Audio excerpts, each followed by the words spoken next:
I'd like to welcome you all to the special meeting of the Paradise Irrigation District Board of Directors, Thursday, April 7th, 2016 at 5 p.m. At this time, I'd like to ask everybody to please silence your cell phones. If you have to make a phone call, please step out into the lobby or receive a cell phone call. Step out into the lobby so we don't disturb the meeting. If you would all stand with me now and do the Pledge of Allegiance.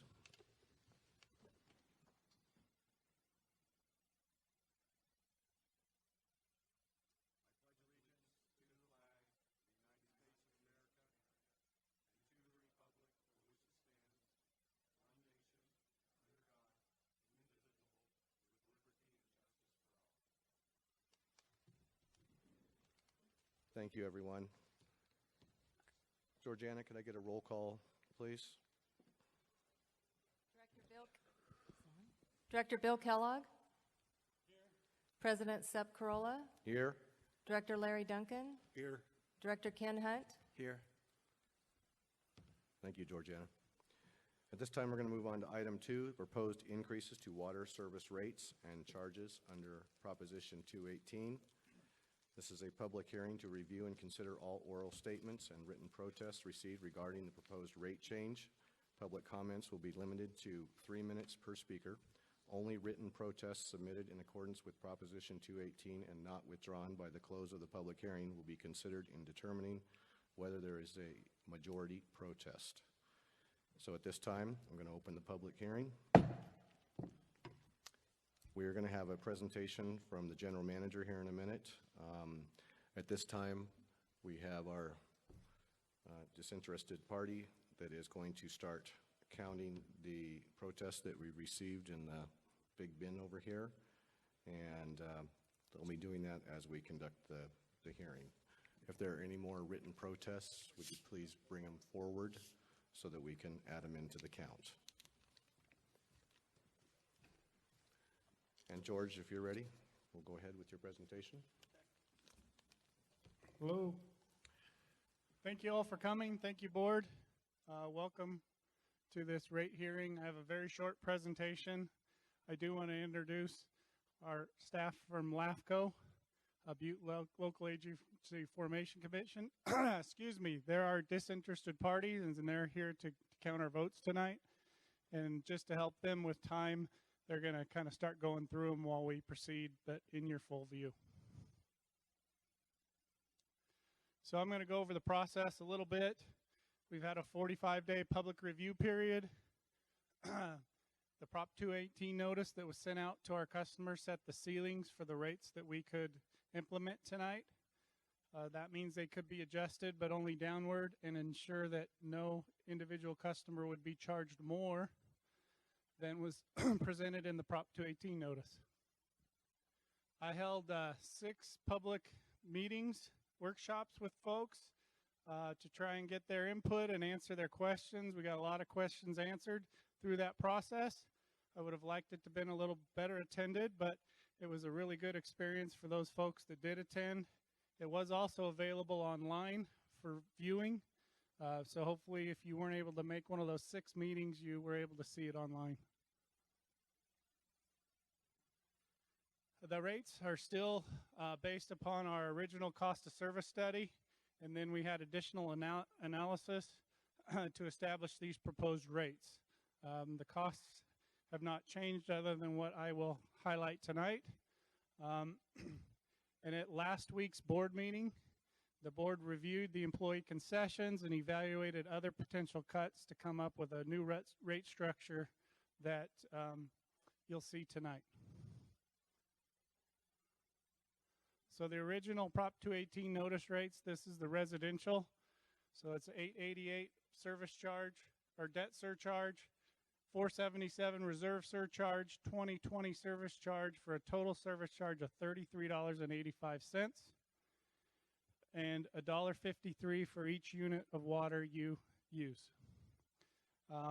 Going on up through 2017, there was a small shift there, and then the large jump is in 2018. Now the cuts that were considered by the board were only focused on 2016 to help transition our current rates to the rates that we're proposing now. At last week's meeting, the board determined to not move forward with the wetland study. That reduced the rate per equivalent meter by $2.20 a month. They opted to not fund any conservation outreach efforts in this coming year. That reduced the rate by 49 cents per equivalent dwelling unit per equivalent meter per month. And then we had furloughs and employee concessions.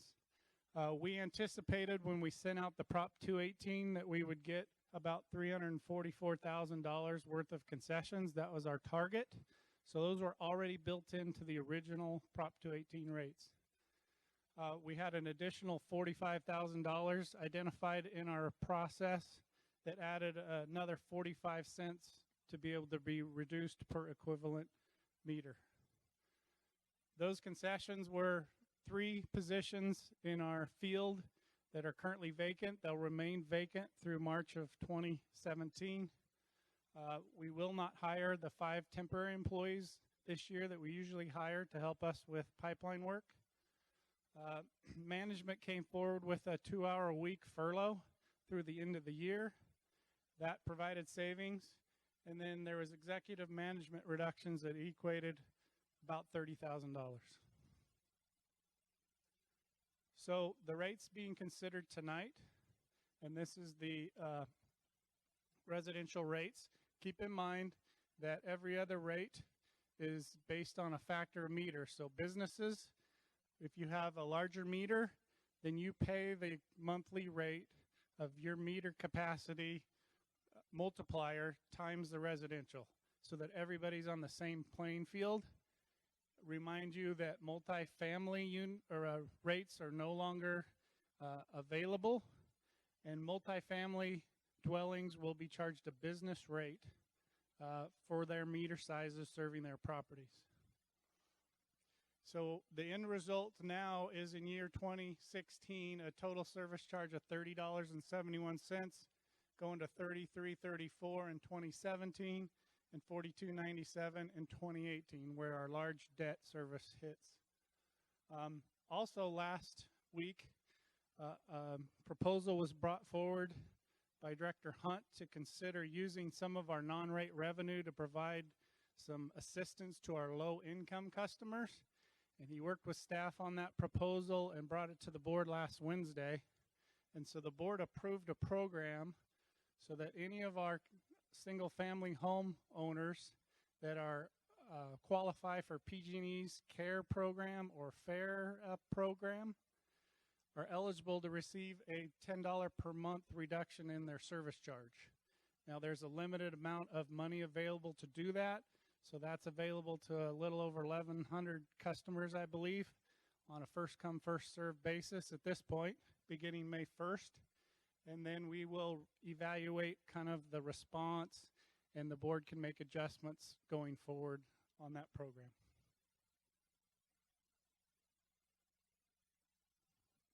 This is an updated chart showing our rate comparison to our neighboring water companies.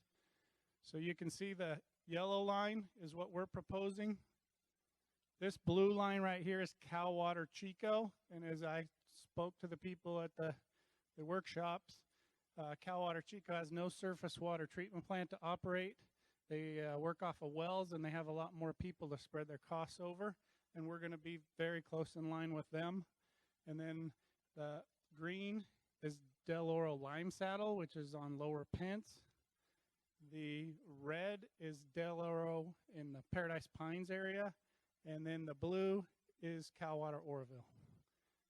That's all I have. Oh.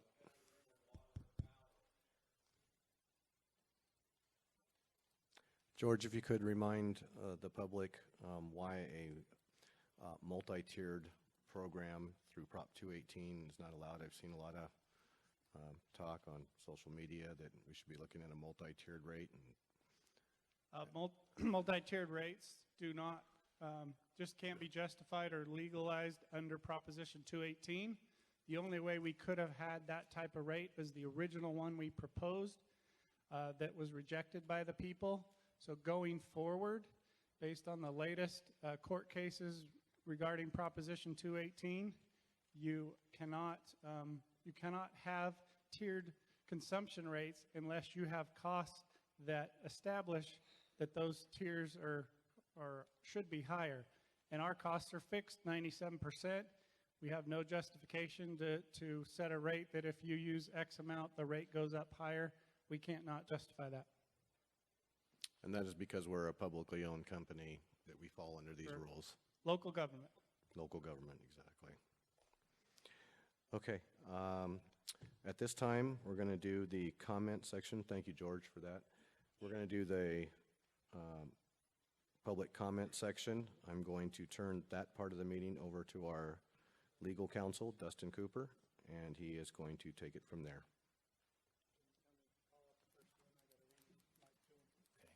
Curtis Landers, would you raise your hand? And then if there's anyone else that can't make it to the mic stand, we'll make it to you. Just a couple ground rules, sir, before you start. If you were here last hearing, this will be familiar to you. We're allotting 3 minutes per speaker. You are not legally required to speak. Your protest counts whether you speak or not. You are certainly legally, you have the option to, legally, if you would like to speak, but so we don't want to dissuade you. But keep that in mind. Your vote counts whether you speak or not. As President Carolla mentioned, the directors have asked me to preside over this component of tonight's meeting.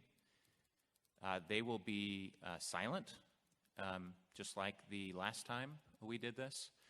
To the extent you ask questions, you raise good points, they're going to make notes of that.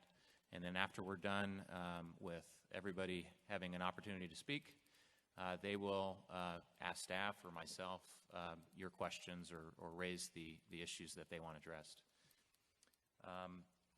Finally, just a clarifying point, the representatives from Butte County LAFCO, they are kind of organizing your protests. You have the ability to either submit a protest if you haven't already, or you could even withdraw your protest up until the close of the public comment portion of tonight's hearing. So I will try to give you fair warning once I'm getting to the bottom of the comment cards here, which so far it looks like we don't have very much tonight. So I'll give a reminder, but remember you can withdraw or submit up until the close of the public comment. So, sir, we ready? Okay, Mr. Landers. Yes, sir.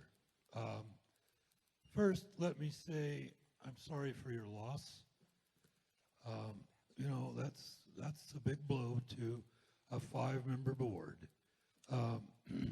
Second, let me say that you are so far away from common sense and the attorney will please be quiet. You're so far away from what's real, guys. You have, I believe, a staff who is addicted to rate increases. I liken it to crack or heroin. It seems like every time you need something, you want to paint a truck, you put a rate increase in. So I think the solution for now and for the immediate foreseeable future is to say no more rate increases. It's going to take some courage on the part of some of the board members because you have paired up quite nicely with staff. You have become enablers. You have become abettors of this horrible process. So, having said that, I hold nothing against staff. I see him at least once a year. I have nothing against the board. I am not going to vote for recall because I don't think recall should be used for anything except the gravest of things. So, having said that, I love you all, but if you guys don't show some leadership and corral your staff from this constant flow of rate increases, you just gonna completely screw it up. And we all know there are people in town that can't afford it. And so I don't care so much about that as I do about the fact that you don't listen to your ratepayers. And again, I thank you very much. Thank you, sir. Ward Habriel, followed by Bob Alderin.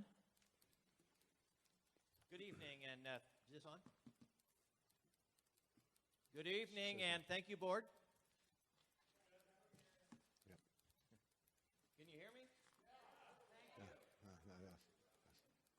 I appreciate this time, and I also appreciate what you have done in the way of workshops and communicating to the public, which most of the public should have paid attention to last September, October, and November. It is a shame that we have gotten to this point. However, that being said, as you know, I have one of those names that garners some feedback from a lot of members of our community, and the feedback about how this board has run PID is not very positive. And the problem with that is that we have reached the point where we're talking about getting more money out of the people that actually own this water company. I have heard George say it and this board say it numerous times that this is the People's Water Company. And as officials representing 5 different districts of the town of Paradise, you have not represented us the way we would like to be to get us to the point where it is going to cost us way more money for something that is worth a whole lot less. Frankly, with all the staff that's been added and the increase in services, it's not much different now than when you had 30 employees instead of 40. You pay way too much in the budget in the way of labor and other fixed expenses. You keep saying this cost increase is based on the budget. The budget is too doggone high. A few concessions here and there. I mean, duh. Everybody in the audience understands this. We have certain incomes and certain expenses, and we manage those as part of the town of Paradise. And you know what? Most of us here, we don't make money bucks. So we manage the best we can. If we are the people that are responsible for this water company, by telling you how we feel about that, you have to listen to us. And frankly, that should have happened many, many months ago so that this situation would not have reached this caliber. As you know, I'm also a member of the Paradise Garden Club, and I got to tell you, there's an awful lot of gardeners in this town that are pretty fed up with the requirements about conservation and have let their yards pretty much pass away. And now we've got a ton of water coming over the spillway, and you still want us to conserve, not 36%, but 33%. That's pretty much ridiculous. There's a lot of people that are going to say, guess what? I'll go ahead and pay the more that you want me to, but I'm not letting my yard go again. Thank you for your time. Thank you, sir. Bob Alderin, followed by Bob Abercrombie.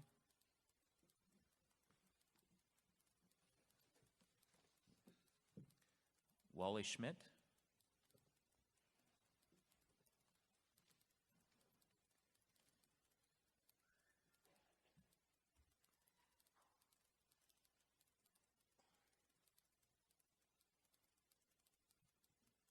Mr. President and board members, my name is Wally Schmidt. My wife and I live on Pence Road. We just moved to Paradise last fall, so I don't have the same emotional level of frustration that some do. But I've made an effort to understand the water situation. There have been mistakes on all sides, no doubt. We're all human. The point is, where do we go from here? As I see it, there are 2 principal issues. One, meeting the state water quality requirements in the next year and 9 months, and 2, solving the current financial problems. As to the water quality issues, you made a decision to go with the better-known technology 2 years ago. We don't have time, in my opinion, to second-guess that at this point. As to the funding, you rejected the recommendation of management for rate increases several years ago. People may have forgotten that, and now you're having to play catch-up. I appreciate the union's concessions and the creativity to find a way outside of the Proposition 218 restrictions to help low-income users, but that still leaves you needing rate increases. Proposition 218 is a powerful tool for the voters, but like all powerful tools, it can be dangerous. It's almost like using a tactical nuclear device to blast tree stumps. It's that power that concerns me most, because we, the people, can completely hamstring a governmental unit. The scariest thing to me is the possibility that we will keep rejecting a rate increase and delaying the water quality project. PID will continue to limp along until the state starts fining us into bankruptcy. Then they'll step in and run it, and in a worst-case scenario, sell the district off to a for-profit water company, and we'll wind up with no local control. Frankly, I don't want Sacramento in my business any more than absolutely necessary. I'd much rather have representatives who meet where I can watch them work, people I can call up on the phone, people I might bump into at the market or at the post office. So I'm not going to protest this rate increase. I'm going to justify it in my mind as an investment in the continued local control, and I'm going to expect you to do your job to ensure that. Meanwhile, I'm going to do my job. I'm going to read the newspaper. I'm going to read the newsletter that you put in my bill. I'm going to monitor your website and follow your Facebook page.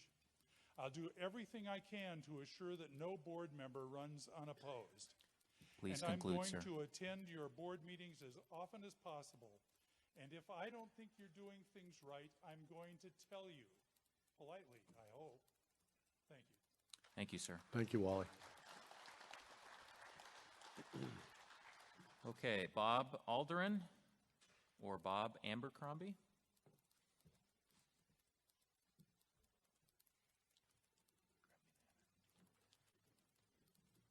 Is there anyone that has not filled out a speaker card? We're checking the baskets again that would like to speak.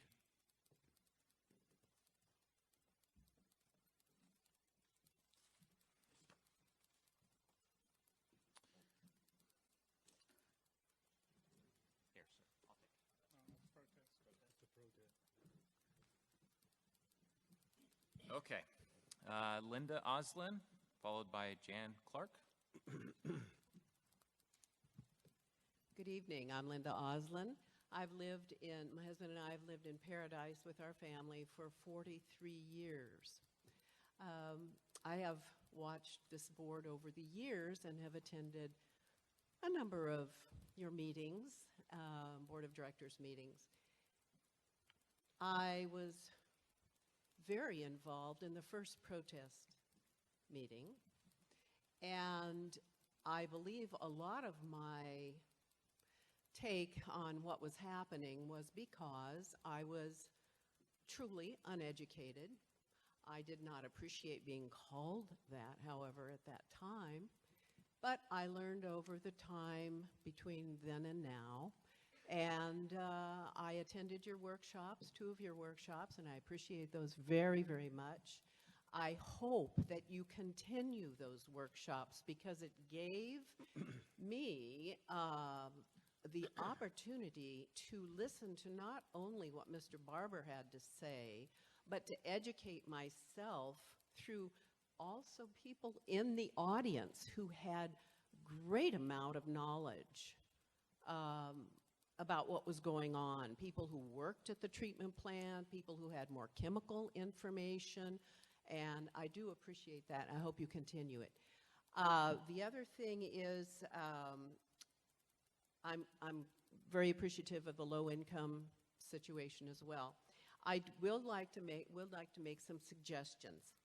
I've had a career in business, retiring from Chico State in agriculture, and I did know Mr. Flesher very well, and my sympathies to the condolences to the board. It's hard to lose such a friend.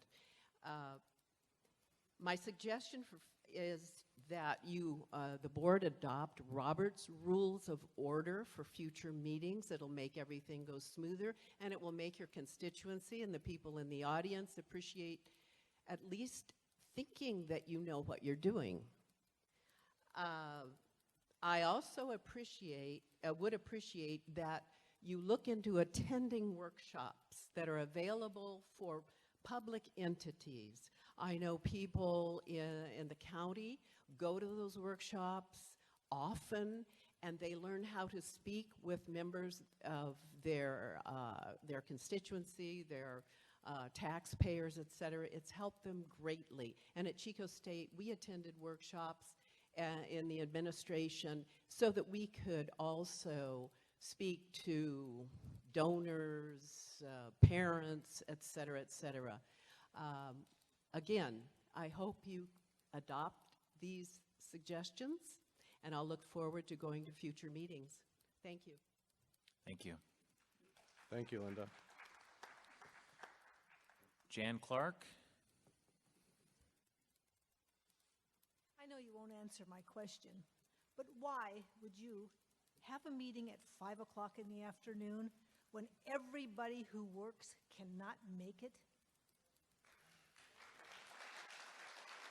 I mean, obviously, you don't want to have people attend these meetings, because the last meeting I came, the place was packed, and it was 7 o'clock at night. And I guess that was too overwhelming for you folks. And obviously, maybe the later evening is a little too late for George, because he was sitting there with his back to us. We have decided that we're going to take our lawn out in the backyard because we can't afford the water. My husband's going, but I like the lawn. I'm sorry, we can't afford it. But here up in Paradise, where most of the people are retired, there's a lot of low-income people. How can we justify, George, you making almost $200,000 a year? And Georgiana, almost $90,000 a year as a secretary. Oh, yeah.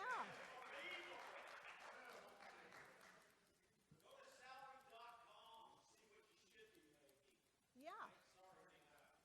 I'm sorry, this board does not listen to the people in their constituency. You've had your minds made up, and I don't think anything that is said or done here at any of these meetings is going to make any difference to you.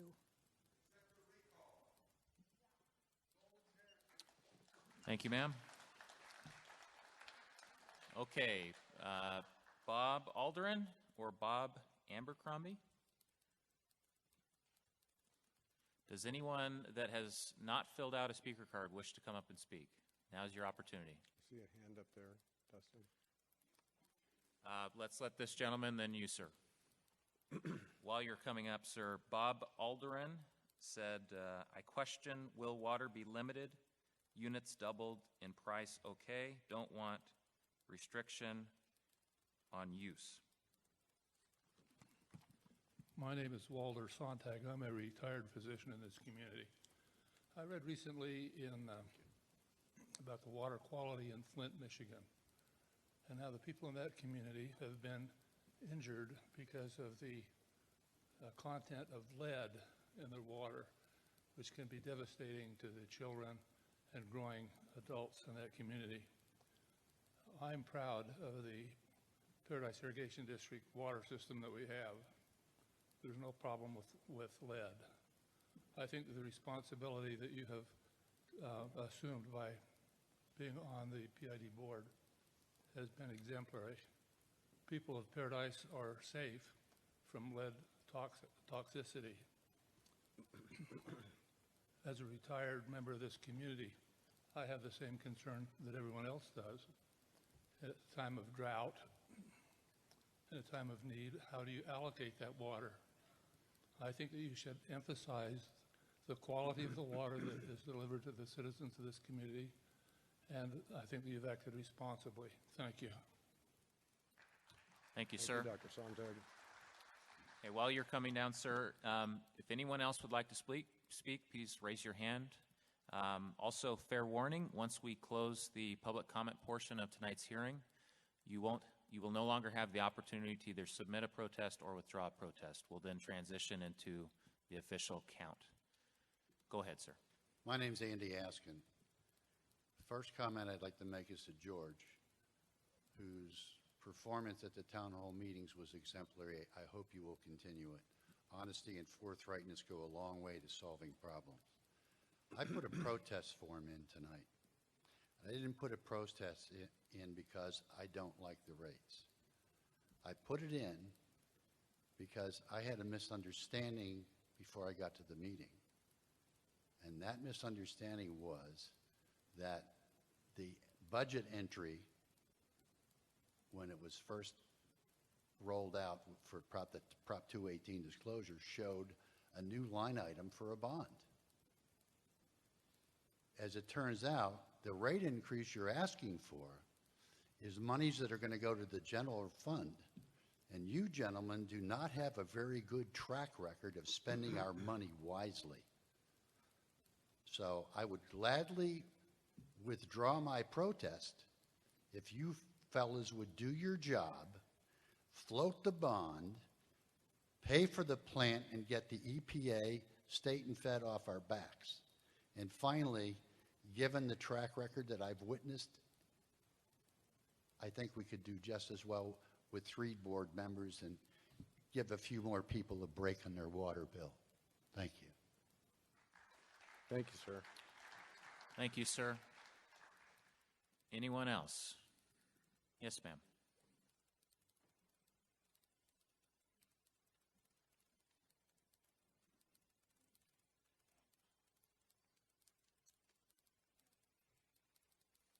I want to quote the news from this morning from the local channel. You scoot forward just a little bit. I want to quote the news from the local channel this morning that said our rate was going to go up by 10%. Now, if my rate now is about $25, $33, which you want to raise it to, is not 10%, and I've seen it in written media as well. And what did the new building that you constructed cost the budget? Is that why we're getting a raise? No. And your salaries as a retired public employee, your salaries are way out of line. Thank you. Thank you, ma'am. Anyone else? Yes, sir.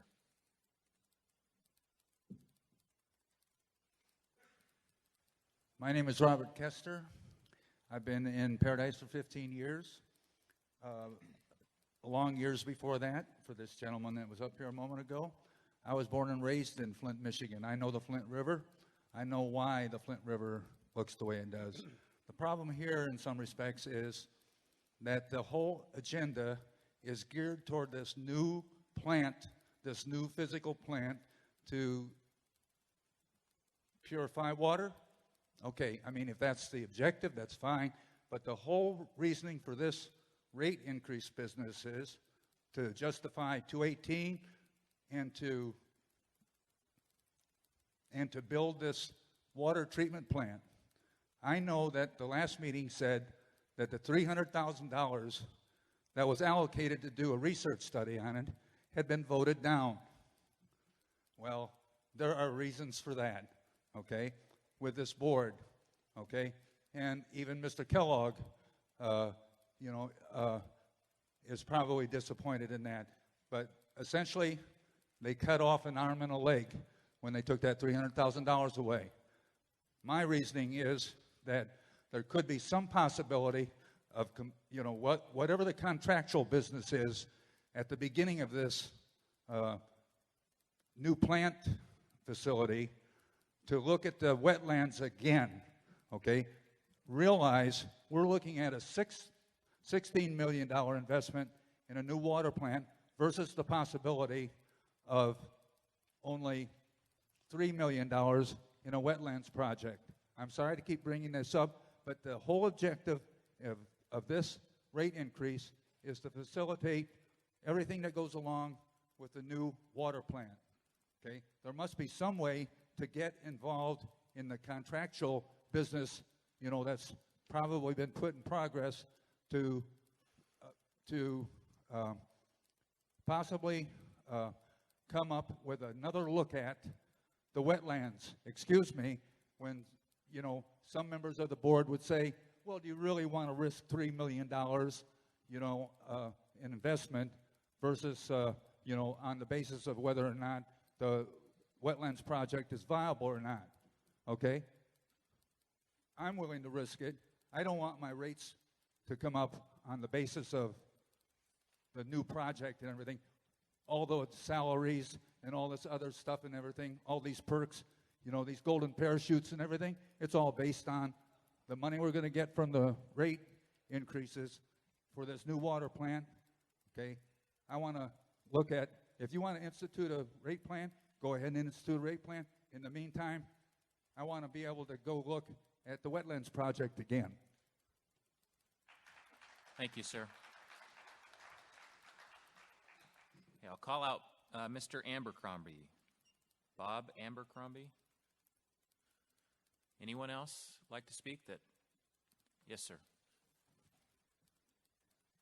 I just noticed that you don't have Feather River Water and Power up there. For a 5/8 line, it's $15 a month service charge, and for a 1-inch line, it's $21. And they're managing 8 reservoirs, 9 tunnels, 21 miles of canal. They have 3,000 less customers, and they're servicing 3 communities, Bangor, Orville, and one other one over there. And they're doing it with 20 less employees. You guys are all overpaid. Ken Hunt is up, his term is up. Do not vote that guy back in. He's the one that has his name on all the financial stuff as far as the website goes. And you're part of the union, right? That's a conflict of interest for us. You're sitting on the board giving raises to these guys, and I'm trying to live on $6,000 a year.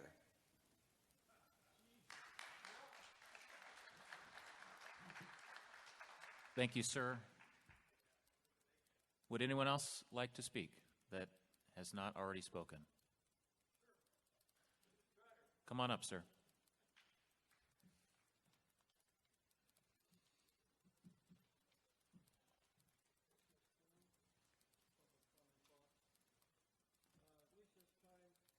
Please use the microphone, sir, behind you. Sir, if you can use the microphone right behind you.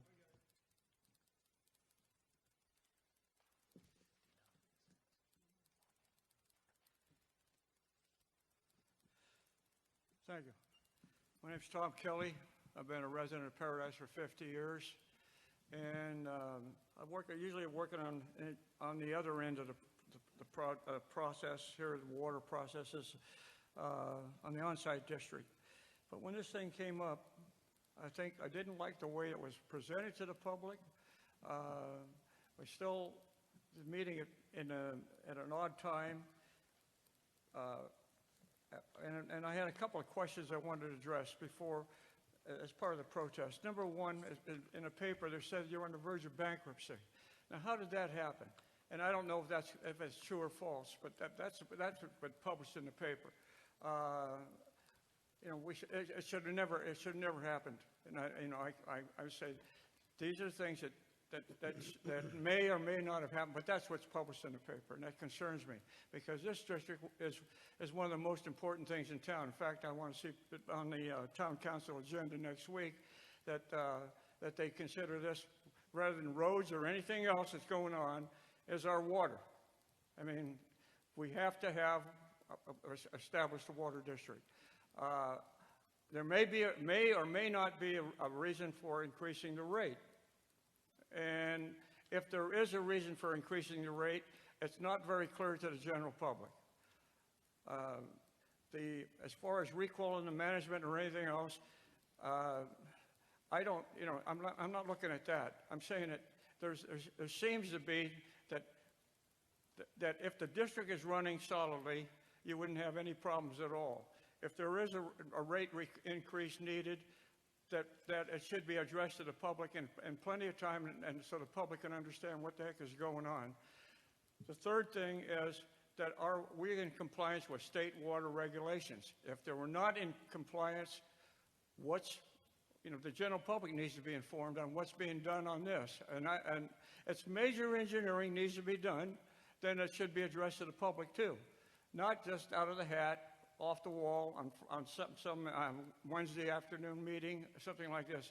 And everybody should have a chance to vote on this rate. If we don't vote on that, if everybody is not included on voting for this rate, then we shouldn't be voting on this rate tonight. Thank you very much.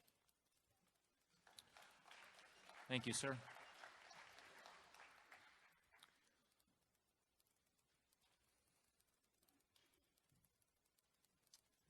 Good evening. My name is Roger Eakins. I opposed the last rate increase. I'm supportive of it this time around. I think you learned some important lessons from the last time. Large reason I opposed it last time is that you didn't have the courtesy of sending the ballot out to your ratepayers. This time you did that. I commend you for that. I also do not support the recall because I don't think it's necessary, but I very much would like to see some new blood on the board. I feel that some of the salaries are too high, and I would hope that the board would freeze salaries for quite some time. That said, quite frankly, you couldn't pay me enough to work with what I view as a very dysfunctional board. It's been dysfunctional for a long time. I think we would all have to agree, and I think most of you probably also agree, that we wouldn't be in the mess we're in now had the board acted more responsibly in the past. So I look forward to seeing a new board composition fairly soon. I look forward to continued good communication with the ratepayers, and I appreciate the efforts you're making now, and I'm very hopeful that this new increase will go through because we need to move on and get ourselves in compliance with water regulations, be able to maintain a healthy community with good, clean water. So thank you very much. Thank you, sir. Thank you. Anyone else? Would anyone else like to speak? Looks like we have some folks just walking in. Yes, sir.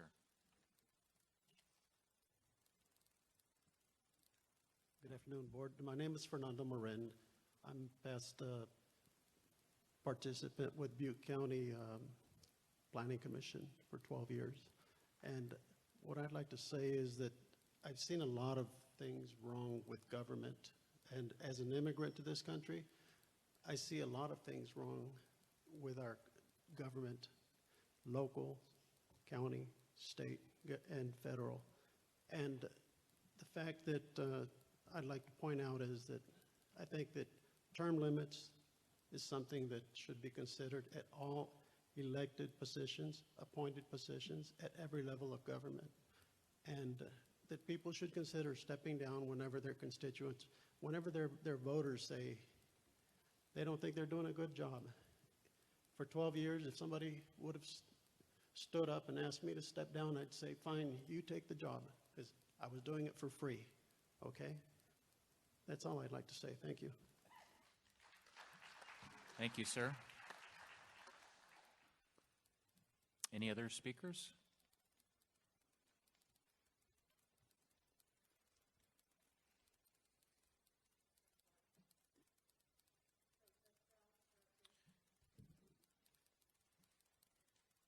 You can put it in the basket there, ma'am. You can speak too while you're up here. No? Okay. Fair warning. Anybody else? Okay, seeing none. Mr. President, I recommend you close the public comment portion of the public hearing. Okay, at this time, we're going to close the public comment portion of the public hearing. The disinterested parties from LAFCO are going to keep conducting their count.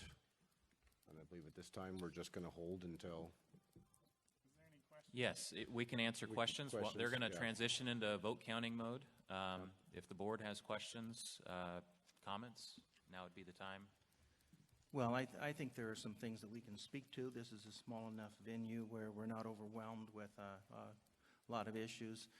And I would like to address a couple of points or have staff address them. One is in regard to the fallacy perceived by the public about the conservation targets being set by PID.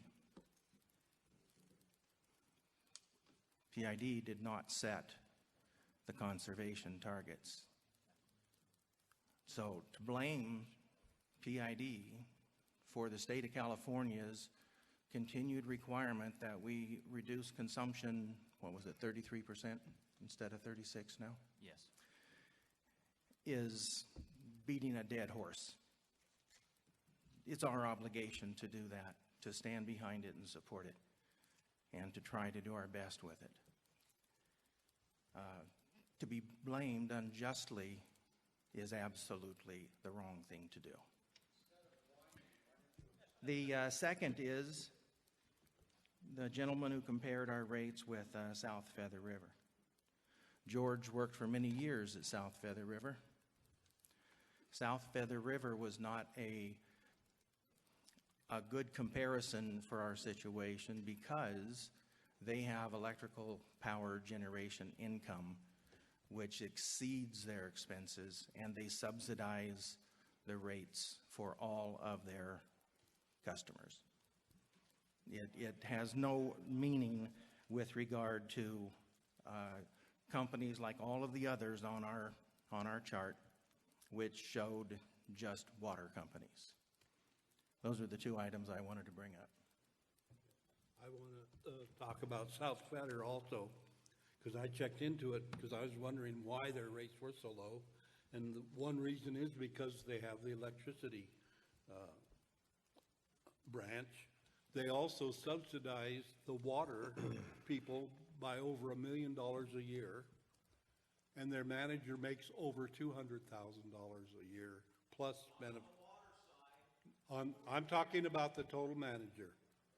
And the water, if you want to talk about water size, Chico, Cal Water, their assistant manager, his pay rate is between $140,000 and $180,000 a year. Well, I'm saying that you say ours is too high. There's other people that are higher. And the reason you... Okay, I didn't interrupt you when you talked. Why are you interrupting me? Are you the rude one or am I the rude one? Yeah, I know.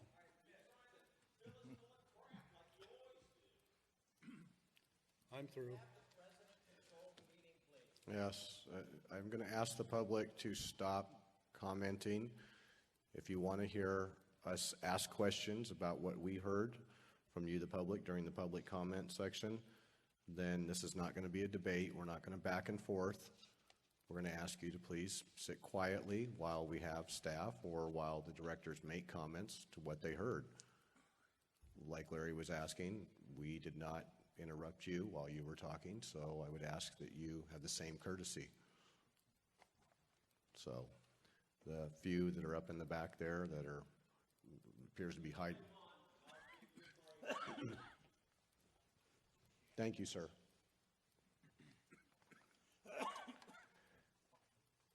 Okay, Director Kellogg, would you please, do you have any questions for the comments that we heard?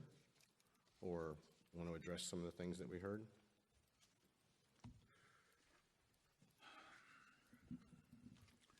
There's a lot of things that could be commented on, but we're here to wrestle through the rate thing.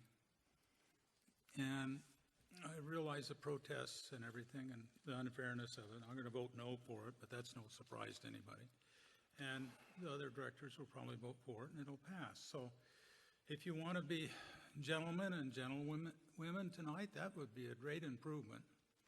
over the discussion, and I really don't have any questions. Almost everything that's been brought up has been talked about before. And as far as disputing what Ken said or anybody else, I'm really not in the mood for that tonight. You've got other ways to have your say. So let's be nice to each other if we can and get the business done tonight. And maybe we almost might go home early. They've got this scheduled to 11 o'clock. I hope it doesn't last that long. So that's my comment. Thank you, Bill. So one of the first things that I want to address was, let me see if I can find it here, was why was the meeting at 5 p.m.? I think it was Jan Clark that asked that. We looked at a large portion of our community is an older crowd. It would be more convenient for them to not have to drive at night, maybe be able to get in here and make their comments and then go home if they wanted to. Filing your protest on the form is the only way that the vote counts, but we figured it'd be an easier way to do that. It is not a deceptive mode so that people can't speak.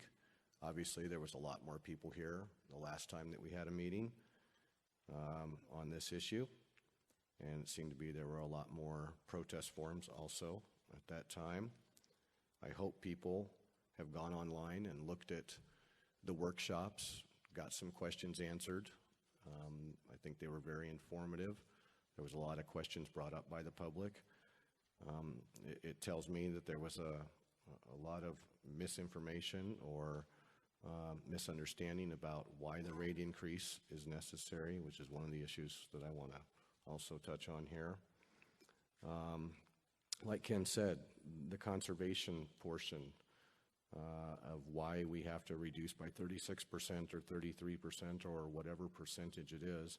I know on the news just today I heard 25% and that the state only hit, I think, 14% for the past couple of months or last month. But we are under a different regulation. Every district has a different conservation level. Unfortunately, I think that we did good back in 2014, and so they said, well, we can ask for more in 2015, and we did so good in 2015 that they'll still keep us up pretty high because obviously we can do it. That does relate to some of the dollars that were lost out of our budget, but we'd already accounted for a lot of that money. Kevin had already taken that into consideration when he was figuring out the budget. There's also seems to be a lot of questions, and I didn't actually hear it tonight, on why did we not come to the public earlier and ask you for money? And as a company, as we are, we can only ask for cost of service. We can only justify rates with cost of service. We cannot ask you for an extra $5 in, back in 2012 and just say, well, there might be this project coming up and at some point we might need that money and we hope that we'll spend it, or we don't know that we'll spend it, but we're just going to ask for you for the money now. We cannot do that. We are regulated by rules that do not allow us to just ask for money randomly and up your rates in an effort to just ask you for a $5 subsidy, if you wanted to phrase it that way, or a $5 perk so that we can have it in a fund just waiting for a project like the state has dropped on us. We have known about this project for a long time, since 2010, but it took a long time to get the engineering studies together. We did a wetland study. We did 2 wetland studies to find out if that was going to be a way or viable way to solve our problem. We are not building a new treatment plant. We are adding on to the treatment plant that we already have, and it is only for the water that we use to back flush our filters with. It is not for water that you consume. It is for the water that we use to clean the filters with, and that water has to be taken back out. It currently goes up to the settling ponds. If any of you know how our system works right now, it goes up to the settling ponds. It sits there. The top water drains back down into Magalia Reservoir, and then we drain those ponds. They dry up. We take out the sludge that's in there, we haul it down to the dump, and that is the way we do it now. That is no longer going to be a solution the state is going to let us do. That is what our NPDES permit allows right now, and they are no longer going to give us that permit after 2018. We had the state here during a couple meetings back. A lot of people said it was a tactic to get people, to feel bad or that we were pressuring them into what this is. They were here to let you know that is the rule. They are not going to extend out the permit. They are not going to give us leeway. They want to see that permit gone. And the only way to get the permit gone, even in a wetlands solution, we would still have to operate the permit. The water would still go into Magalia Reservoir, and we still are at risk of violating the standards as they sit right now. But they also might change those standards, and that might lower those levels to even a harder number to hit. And the only way that we can ensure that that will happen is with a system that we're using right now. That system can be added onto. It's going to be something we can use for future generations. It's not just a today solution. It is a solution that will go for years and years and years and handle this problem. And at the same time, we capture 600 acre-feet of water that would normally just be lost. So we're going to be able to get that water back into our system.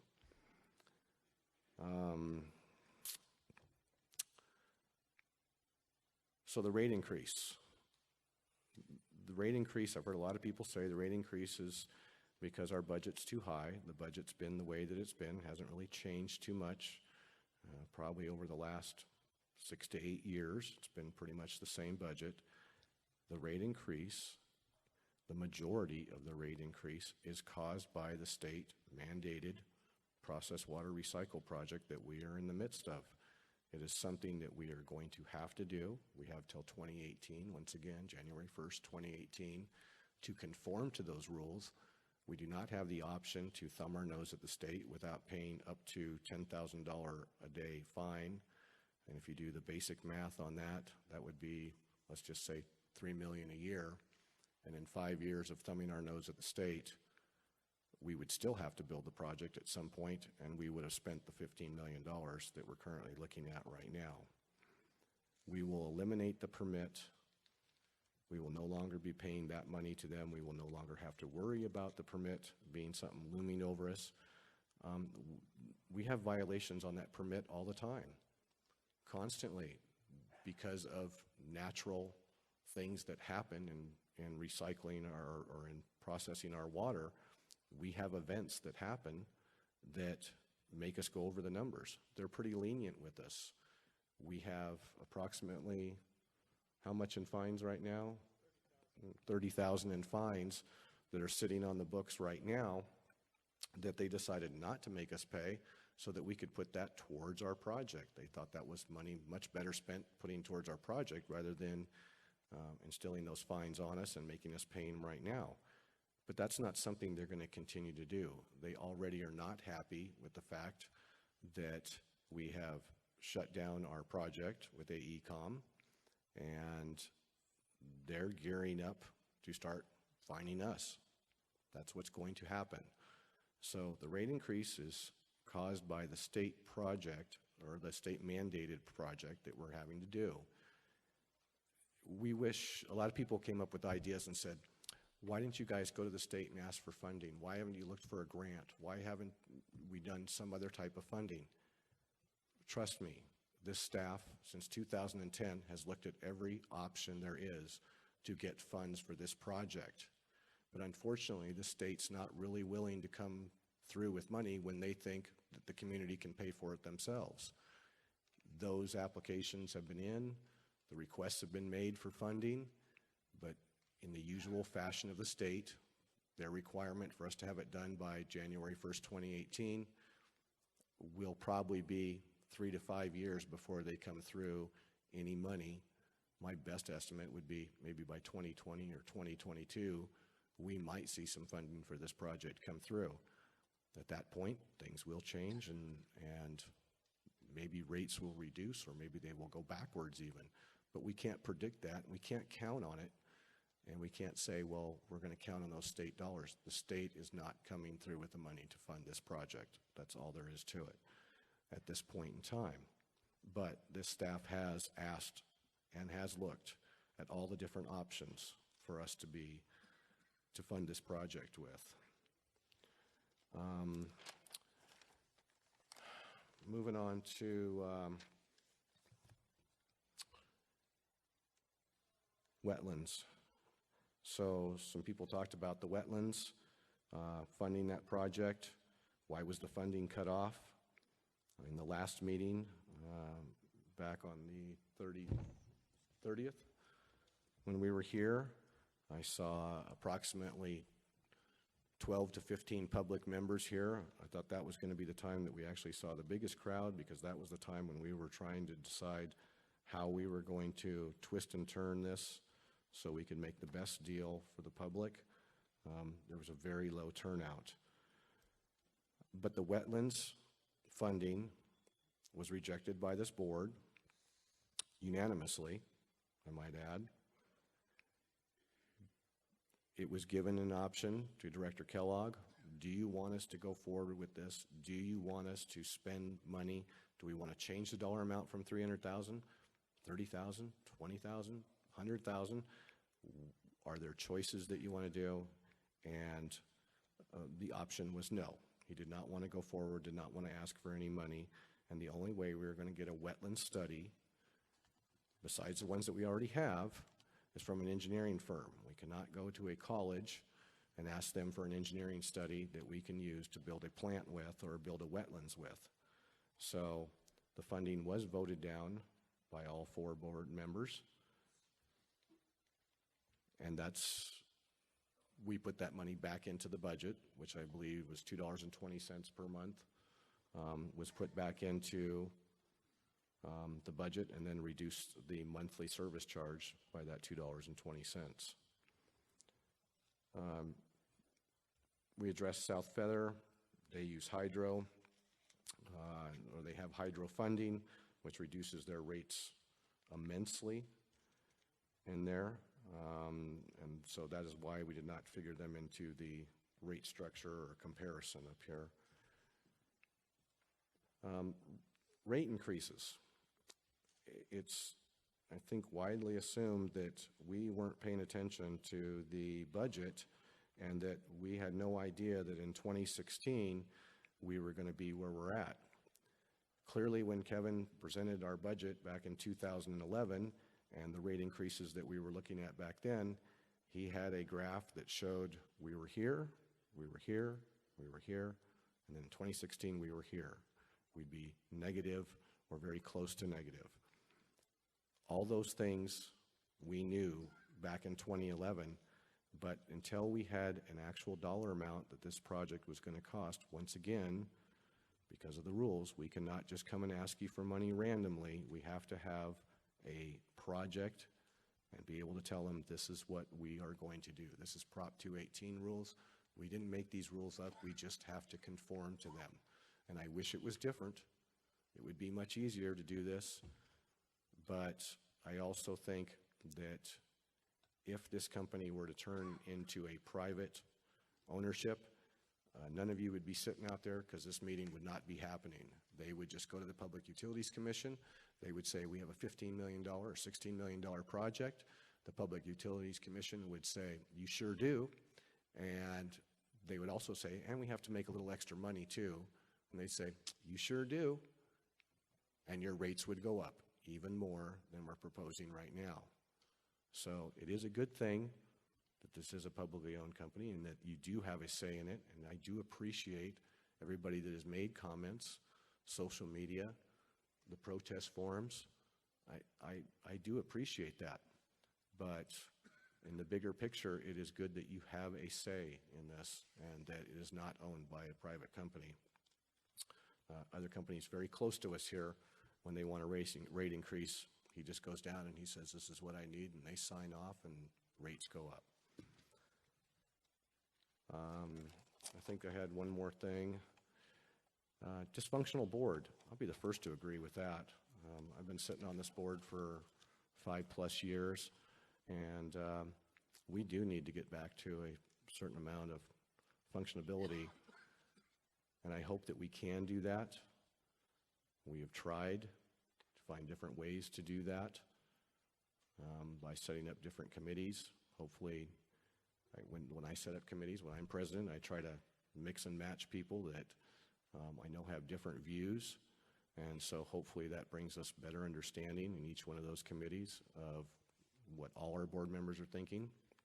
But it's not easy. This is not an easy job, making these decisions to have to do this state mandated project. This has lost a lot of sleep over it. This is not an easy decision. It's not an easy thing to bring to the public. I too have water. I have lots of lawn in my house, and that's probably going to go away myself on my property. But it does not change the fact that these are hard decisions to make, and we're not always going to get along. And that's what makes diversity in a board good, is that if we all just agreed on everything all the time, and we don't always agree the same way. I know a lot of people think that it used to be just a 3-member board and that's it, but that's not quite true. If you go back and look at the minutes of the meetings and look at the way people have voted, I think you'll find that's not actually the way that it is. I think that's pretty much all that I had to say. I don't know if staff has any comments for the questions that were asked or wanted to address any of the issues of anything there. Mr. President, What? I'd like Kevin to explain why we're not going to a bond. That's good. I had that written down. Thank you, Larry.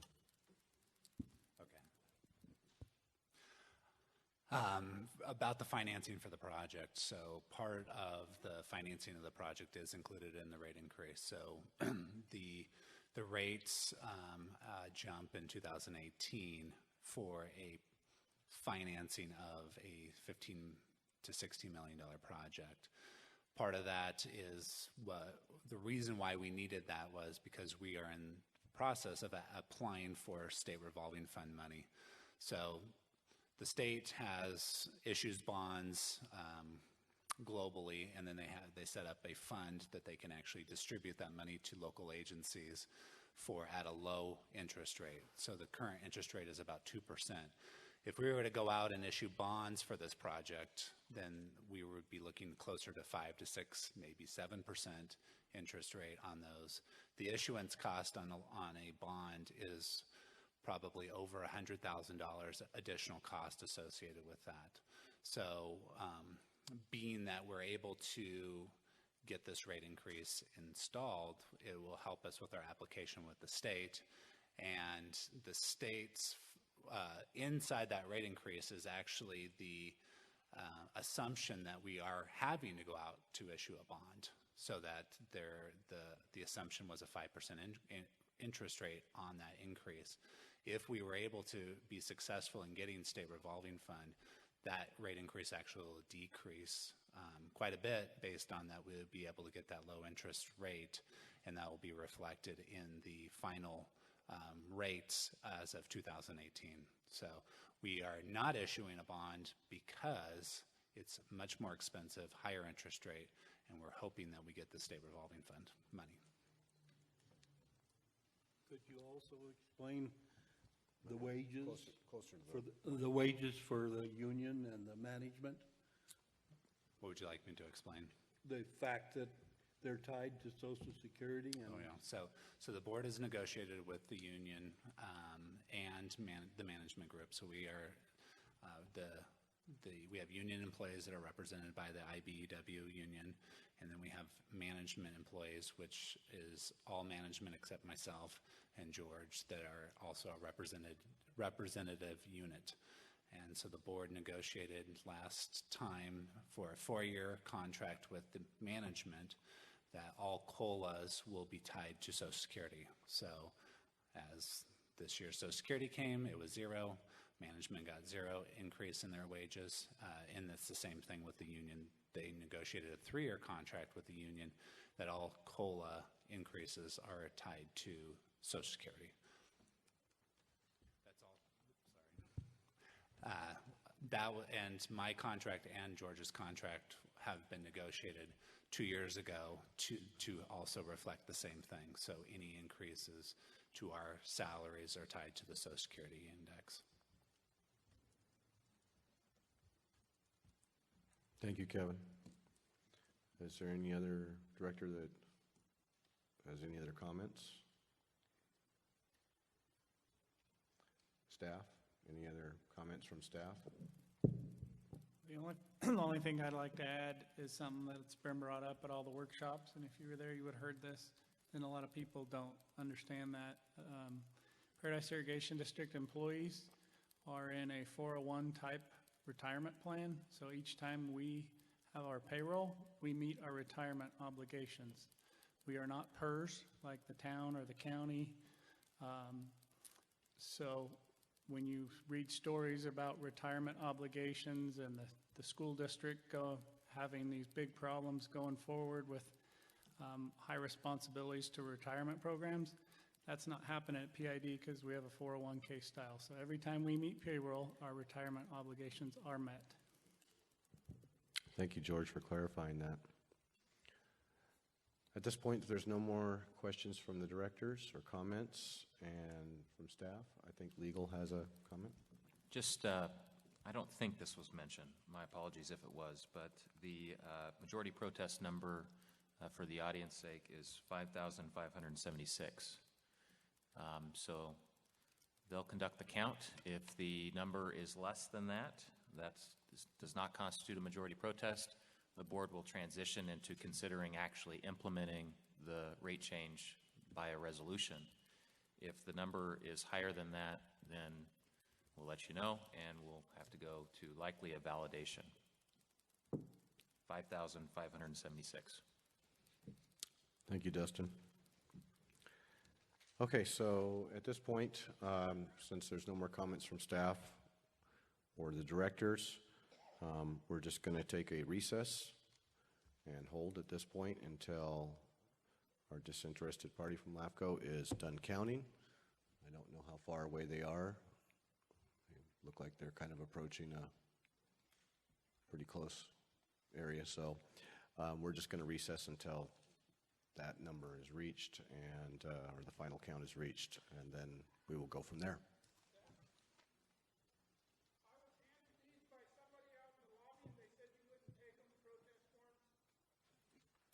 Well, Lauren, we closed that portion of it. Did they bring them down in here? They brought them down and somebody wouldn't take them. They said they wouldn't take them. Yeah, I wanted to ask you on camera, will you take them or not? I talked to a gentleman. Your mic. Yeah, fair warning was given a number of times. Votes could only be cast up until the close of the public comment portion of the hearing. So the gentleman that came up and said it over there, I spoke with him and explained why it couldn't be counted. Lauren, tell me how many you have in your hand. Two? Okay. We'll just keep that in mind then. Thank you. There's two. They're going to grab those. The ones that are in the box are going to be counted. No, they were brought in late. These were brought in late? We pulled them at the end, so those don't count either. Okay, so we have how many do we have down in there?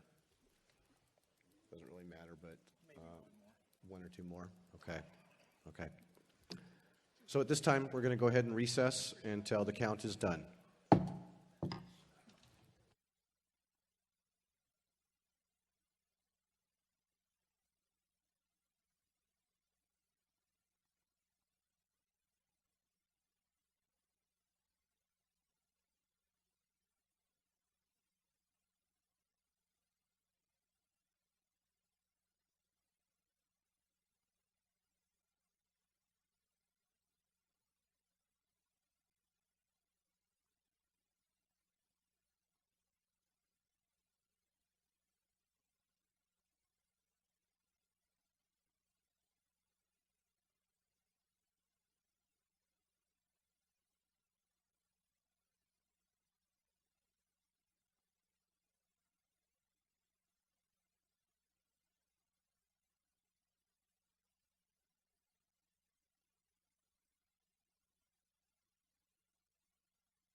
I'm going to turn the mic over to Steve Lucas, who will give us the count total. 1,215 ballots submitted. Just so you know, these are the ballots that have been counted. This pile here was just the envelopes and whatnot that came in, so just so there's clarity. But again, the final count was 1,215 ballots. Thank you guys for taking the time to do this. Appreciate it. Now we're going to move on to item C. Well, yes. If determined that the written protests received and not withdrawn are less than 50% of the affected parcels subject to any of the proposed fees and charges, consider PID, we are going to consider PID resolution number 2016-06, adopting new water service rates and charges effective April 8th, 2016, and each January 1st for 2017 and 2018 rate years as set forth in the cost of service study. At this time, I'll take any discussion, or I will entertain a motion first, or we can do discussion. I'll go ahead and move that we approve resolution number 2016-06, adopting new water service rates and charges as presented in this document. I'll second. Okay, director's comments? Do we have any questions or anything? I think we've gone over Well, this. the only comment I would like to make about it is, George, when you gave your introduction speech earlier, I think you shorted me by 400 or 500 people on the amount of people that will qualify for the CARE credit. I think that weren't we at about just under 1,500, 1,485 or 1,483 or 1,583? I thought, it was, yeah, 1586. And one of the important things to remember, and PID is going to promote this vigorously, because the elder community is a lot of these lower income people. There's disabled people who may not have the ability to make it into our office to get in line, and it's on a first-come, first-served basis. We've got $190,000 or so that we're allocating to this subsidy for the rest of this year, and we're going to publicize it. We're going to have it on our website. We'll have it in newspapers. I'm going to try to get them to put it on the radio, but we're going to reach out to people who may be taking care of other folks in this situation, and make sure that we advise them of the importance of getting just a copy of their PG&E bill, which is the verifying document as to whether they are on the CARE program or the FERA program. Either of those two type of programs are the qualifying documentation needed, and then the people just need to be one of the first 1,600 people that show up at our office and apply for this credit to help them. Ken, for clarification, did we decide that we were going to take the CARE customers first that qualify, and then if any funds are available, then we're going to go to the people that are in the FERA program? I think we did. Yes. That's correct. Yes. Okay, I just wanted to make sure that was clear. Okay, is there any other director that would like to make a comment on the motion? Do we have to take public comment on this? Do we take public comment on this? I guess I should ask. No, this is a component of your public hearing. Okay. So you've already closed that public comment portion. You can. It's not legally required. You can if you like to. But. Okay. Well, I think we... Sorry, where are we at? Absurd, you did get up and comment during the public.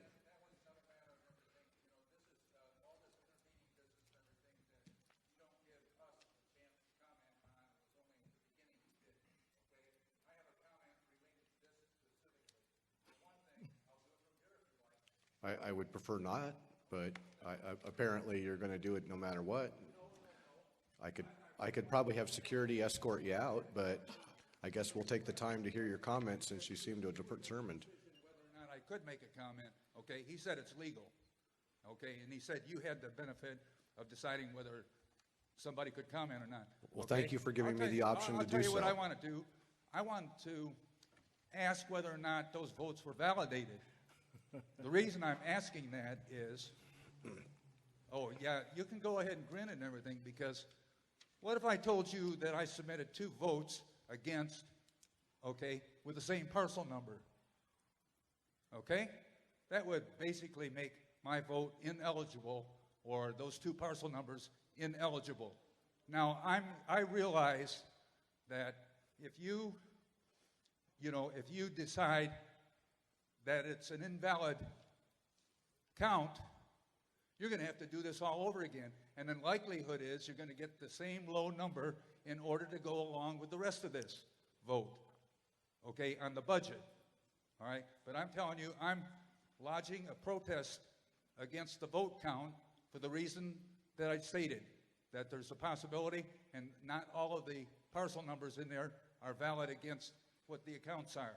Because you asked for it on the vote to begin with to make sure that nobody that does not have a parcel number can vote to begin with. Well, sir, only if we had gotten the 50% plus 1 that it Well, required that's not the case. to. I understand that. You're below the Well, then there's no minimum reason to anyway. validate So if you the- do a count, but what I'm saying is that vote's invalid, and you need to take another vote, whether you like it or not. Thank you, sir. Thank you for trying to invalidate the vote. That would be, it seems like your direct intention there.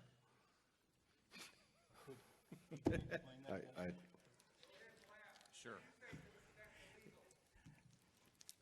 No, I didn't say that. Well, I'm going to answer you, sir. Let me answer you. There were 1,215 protests launched.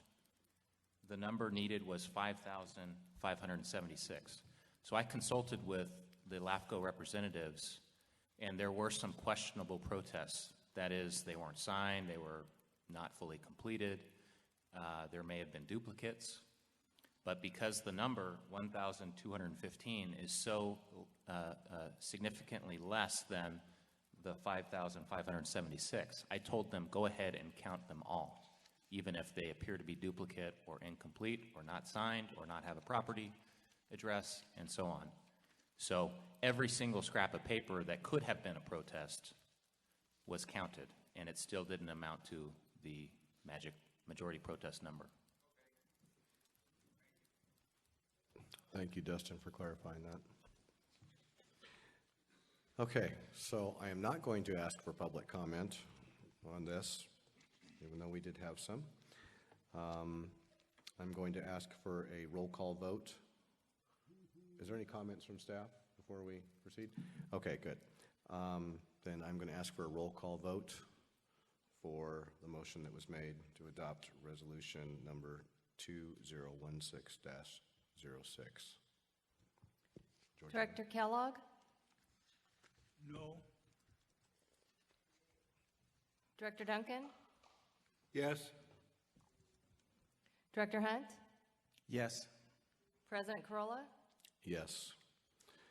Resolution 2016-06, the adoption of the water service rates and charges under Prop 218 has been adopted. Passes with a vote of 3-0. To 1. Excuse me, 3-1, I'm sorry. Okay, we're going to move on to item number 3, which is the process water recycling project. Manager Barber. Thank you.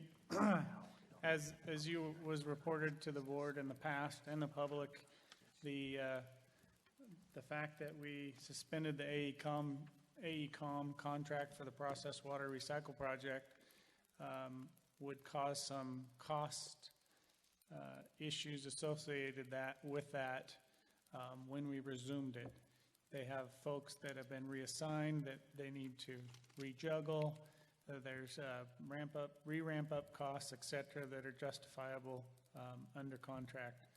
So what I'm asking you tonight is to approve the resuming of the AECOM contract. And as was reported earlier, and I provided a copy in this agenda, their estimated cost was $50,000 of additional cost in getting ramped back up. So I'm asking for authorization to sign an amendment to the contract in an amount not to exceed that. When the final number is negotiated, together with any other issues that come up with the resurrection of this contract, it'll come to the board at the April board meeting for final review. Thank you, George. I move approval to authorize the general manager to notify AECOM to resume work on the design of the process water recycle project and to execute an amendment to the contract in an amount not to exceed $50,000. Second. Okay, it's been moved and seconded. Is there any other director comments that we'd like to have on this?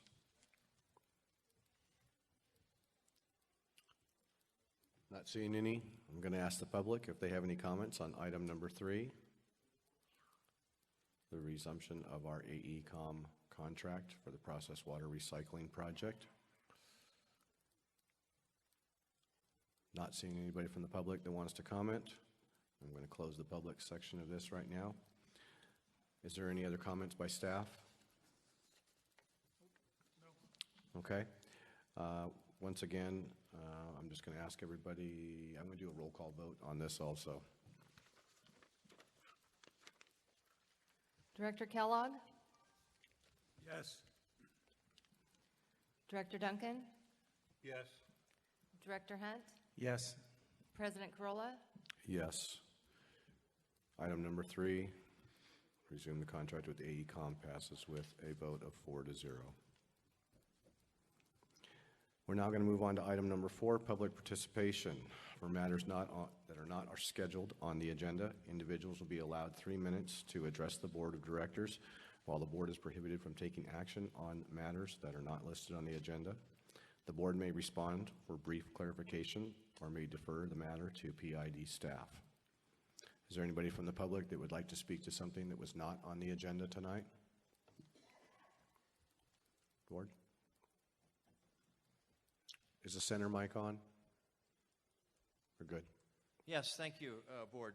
Mine is in regards to the information that has been publicized about the replacement for Doug Fletcher District 5C. There's a lot of feedback, which I appreciate, having received some of it personally, so I'm bringing it forward to you now. In the publication that was issued and your public service announcement there about that, it was a requirement that the applicants be from District 5. Several people feel that for the last few months until the November election, you should actually accept applicants at large. In other words, any of the 5 districts, you should be able to take the best qualified person who might want to apply. And I know that some people were thinking maybe they should wait to bring this up to the board meeting, but since you put it on the agenda here that we could have public participation for something not on this agenda, I thought I'd bring it to your attention now.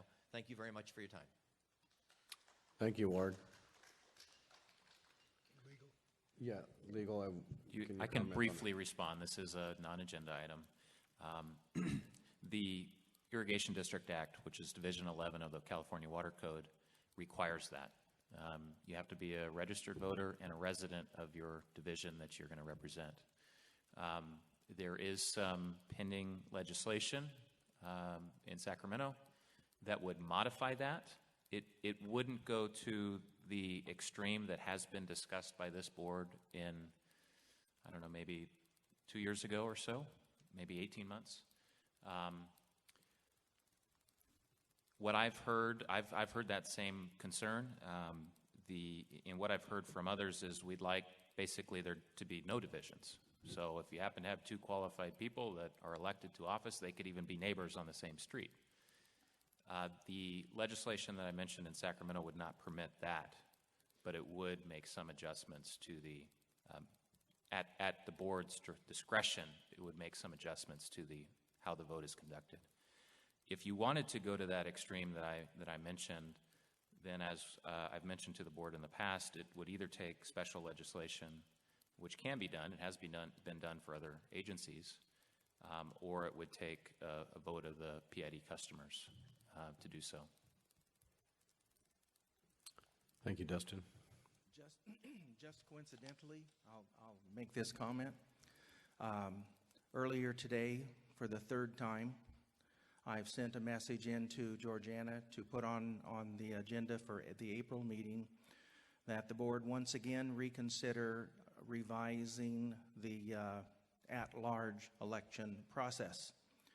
This is my motion this time is to take it and put it on the upcoming November 2016 general election and let the citizens of Paradise decide if they would like to modify the residential requirements to being living just anywhere within the PID district and not necessarily in a division, so that we could attract more quality people for running for election. If it goes on the election in November of this year and the majority of the public approves that, then it would be effective with the election held in November of 2018. Thank you, Ken.